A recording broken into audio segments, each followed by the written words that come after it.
They told us sleep deprivation was a weapon, a tool. Break the enemy, break yourself if you had to. What they didn't mention, at least not in the briefing room, was that sometimes it just breaks you. Completely. My name's Sergeant Miller, not the Miller.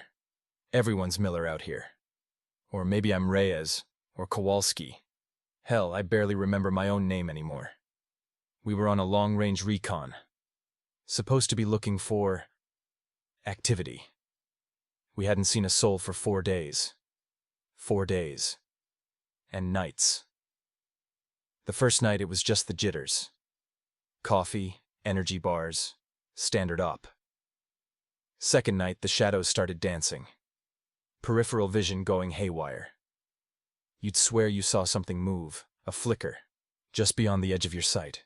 You'd spin, rifle up, heart hammering, and there'd be nothing. Just more trees, more desert, more nothing.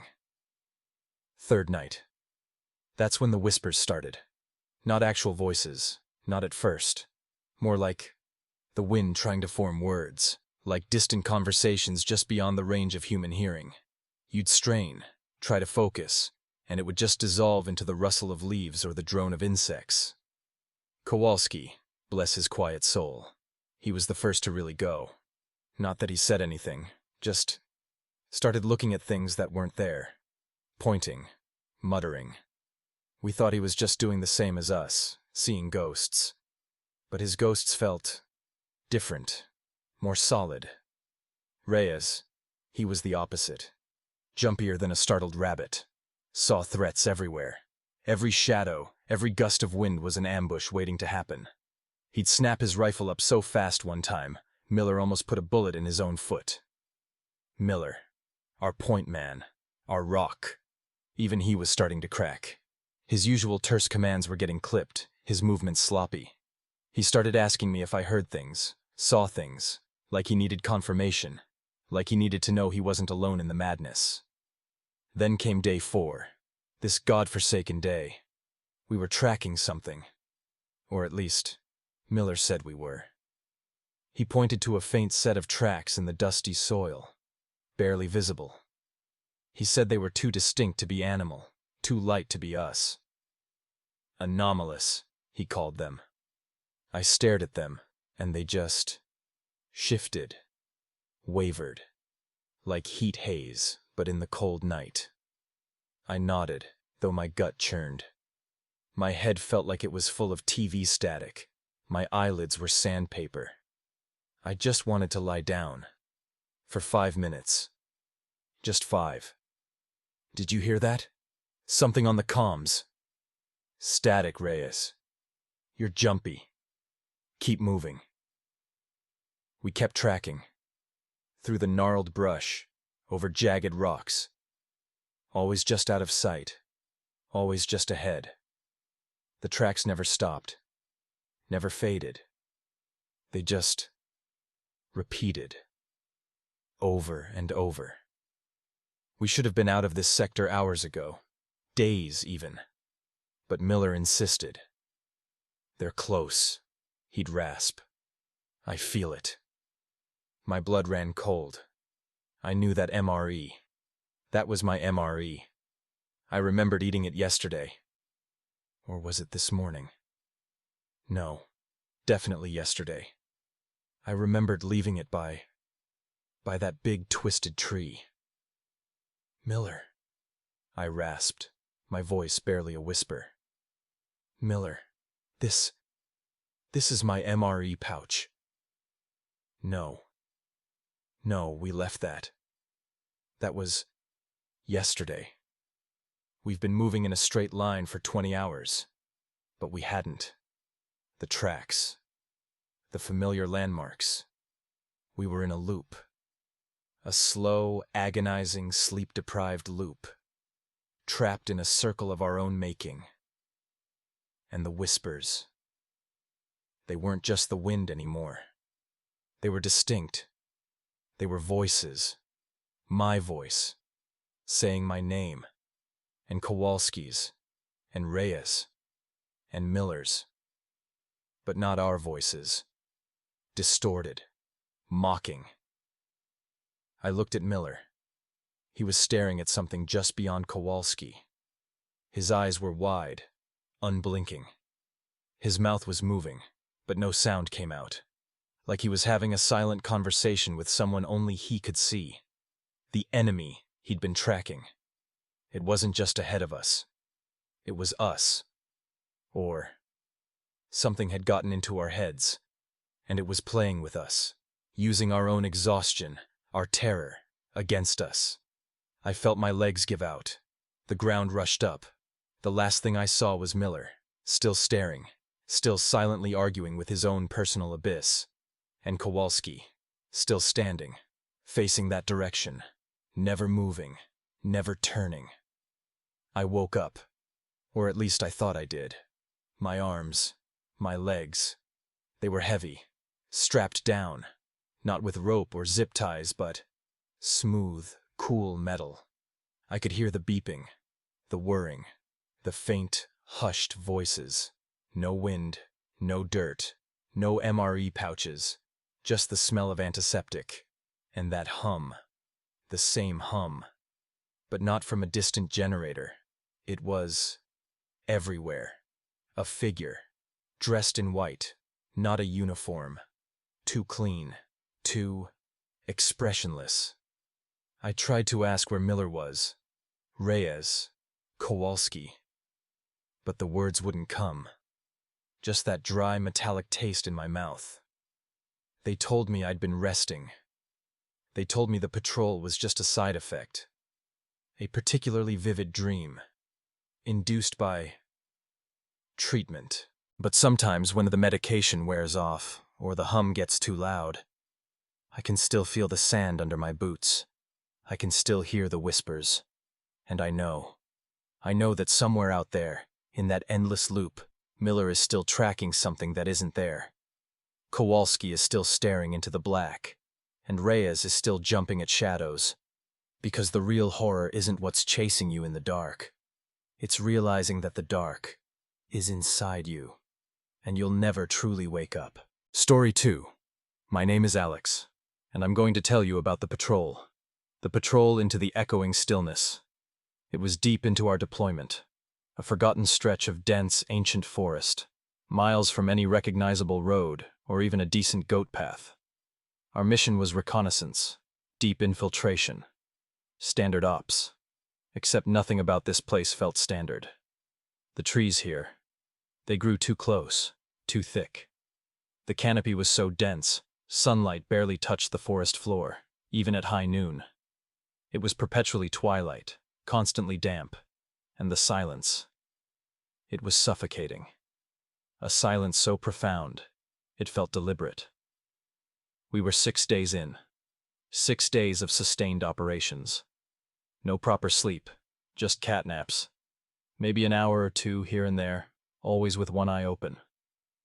You know that feeling when you're so tired your bones ache, your vision blurs, and every sound is amplified, then distorted. That's where we were. Our CO, Sergeant Miller, a grizzled veteran, steady as a rock. Even he was snapping at shadows. Private Riley, fresh out of basic. He was twitching like a live wire, seeing faces in the bark. And me? I was just trying to remember what day it was. My head felt like it was stuffed with cotton, buzzing. The line between dreams and reality, it was thin. Sometimes, when Miller called a halt, I'd swear I saw structures in the trees that weren't there, or heard my mother calling my name from 1,000 miles away. We all had our own demons wrestling us in the dark. It started subtle. The comms, for instance. Always a light crackle, but then brief, distorted bursts of what sounded like human speech, just fragments. Not our guys, not the enemy. Just static with a voice. We'd check our radios, adjust squelch, blame interference from the dense canopy. But it kept happening. And the whispers. We'd be moving, dead silent, and I'd hear them. Just at the edge of hearing. Like someone was talking right behind my ear. Not words exactly, more like a breathy, guttural murmur. I'd whip my head around, rifle up, but there'd be nothing. Just Sergeant Miller, a few feet back, looking just as tired as me. I'd ask, "You hear that, Sarge?" He'd just shake his head, rub his eyes. "Just the wind, Sanchez, or your brain trying to shut down." But the wind wasn't blowing. Not a single leaf stirred. And then there were the lights. Pinpricks of light in the deepest dark. Not animal eyes, not fireflies. Too steady, too deliberate. Sometimes they'd follow us. You'd catch them in your periphery, vanish when you looked directly. Ghost lights, we told ourselves. Swamps, perhaps. This place was full of swampy areas. But it was happening too often, too intentionally. On the 7th night, we were pushing towards a suspected enemy observation post. Movement was slow, agonizing. Every footstep felt like a monumental effort. Riley was muttering to himself, something about the trees watching us. Miller told him to secure his weapon and focus. Then we stopped. Miller held up a fist. Something was ahead. But it wasn't the enemy. It was a clearing. Not natural, like something had been pushed aside violently. And in the center of it, something was standing. It was tall, easily 8, 9 feet, gaunt, bony. It was facing away from us, towards some deeper darkness in the clearing. It looked like a man, but stretched, too thin. Its skin, or whatever it was, shimmered faintly in the gloom.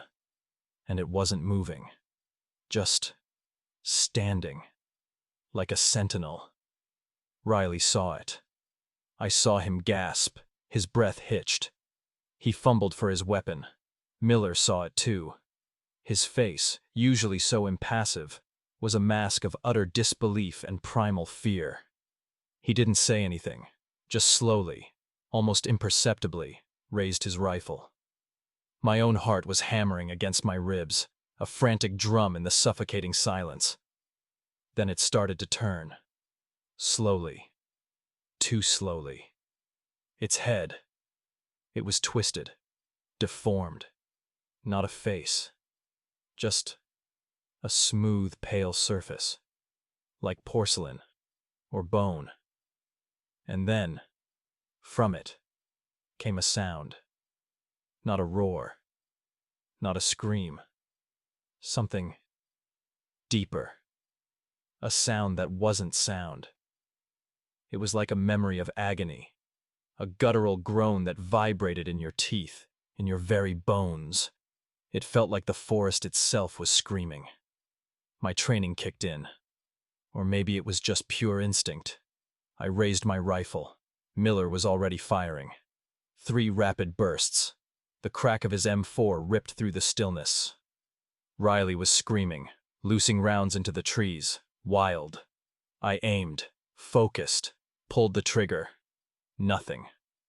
Our rounds, they just passed through it. Or it absorbed them. It didn't flinch, didn't move.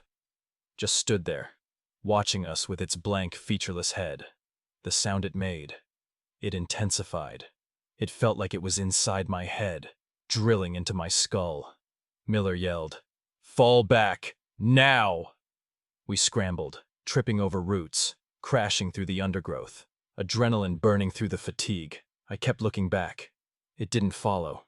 It just watched as we disappeared into the gloom. We ran until our lungs burned, until we collapsed, gasping, miles away. We spent the rest of the night shivering, hallucinating, convinced it would find us. But it didn't. We pushed on for another day, battered, broken, until we finally made contact with a relief team. They found me first. Delirious, dehydrated, miles off our planned route, rifle clutched to my chest.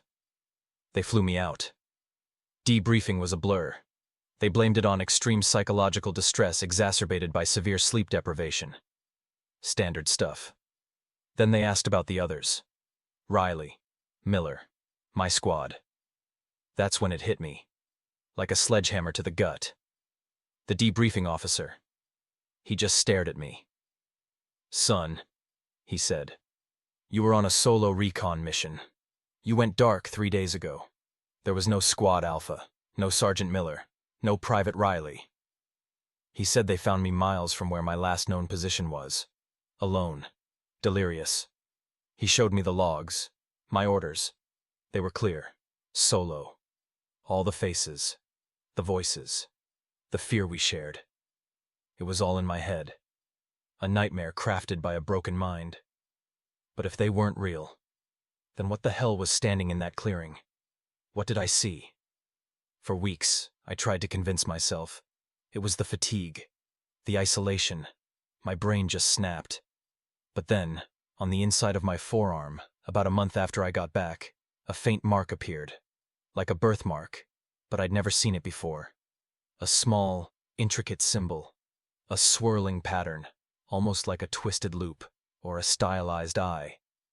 It's just a mark, I tell myself. Probably always been there. But I distinctly remember seeing that symbol. On the surface of the thing's head. Just before Miller started firing. A faint, almost imperceptible etch on that blank, featureless face. It wasn't a hallucination. Was it? If it was, why did it leave a mark? Why this mark? And why is it slowly, almost imperceptibly, getting darker? I never told my doctors. They'd just lock me up. But sometimes, when I'm alone, in the quiet of the night, I swear I hear that guttural whisper, and the echoing stillness.